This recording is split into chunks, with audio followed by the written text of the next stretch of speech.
Wow, was it a bad weekend for the deep state in their crusade against President Trump.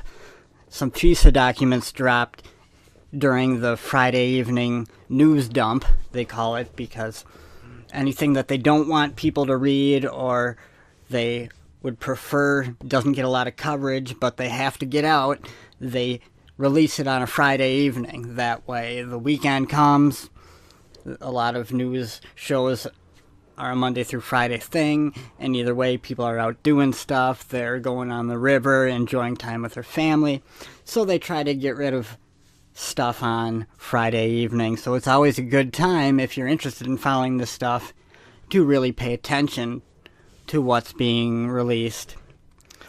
And the FISA court is that intelligence court that it's not a criminal court, but they approve or deny requests to spy on individuals, and it's very tightly regulated, especially when it's dealing with U.S. citizens, because we have constitutional rights protecting us from unreasonable search and seizure and from surveillance. And these FISA documents, they demonstrate just how corrupt that whole system has been, especially pertaining to this case involving President Trump. This in particular had to do with Carter Page. He was just a small-time aide to President Trump. He was a foreign policy advisor, not super important.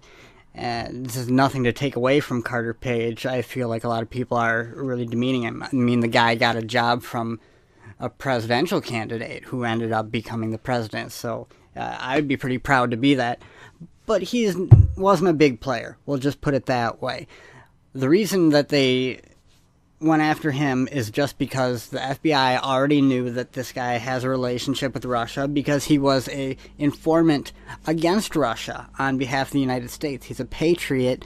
I don't consider Russia as big an enemy as the narrative does, but either way, he was doing work against them, against nefarious actors in Russia for us, and the FBI knew that. They knew he was a good guy, but they knew he does have involvement with Russia. Anytime you're going to have an informant, they're going to have involvement with or be a citizen of that country or that institution, etc.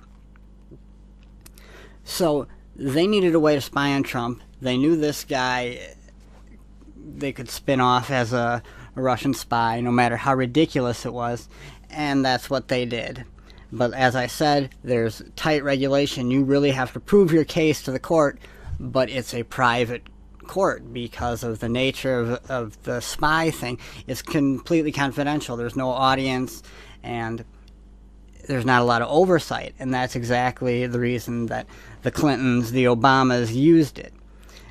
There's a lot that we can garner from these documents. They were 400-some pages long, and Dan did a really great job of breaking it all down for you and giving you the takeaways in a very concise 1-hour episode. If you are not a daily listener of the show like I am, I highly, highly advise you to check out this episode. It's a good one. It's a feel-good one. It's very comfy. Link will be in the underbar. I'll just talk about one takeaway from this FISA document, and that's the level that the State Department, the Clinton State Department, was involved with all this.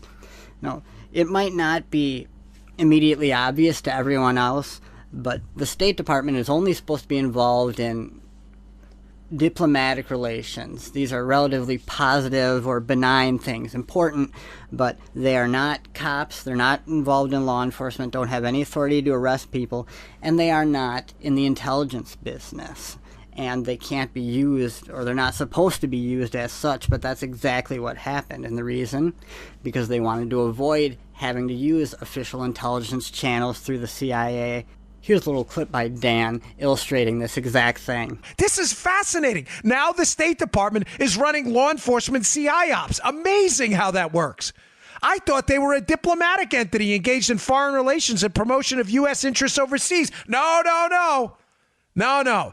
We're now political hatchet men and cops, too. I'm a real boy! He just sounds so earnest when he says it. We're now political hatchet men and cops, too. And cops, too. I'm a real boy! This has been another episode of Bagging Joey's Donuts. I appreciate you watching. If you want to click subscribe, I'd appreciate that even more. Have a great day, guys.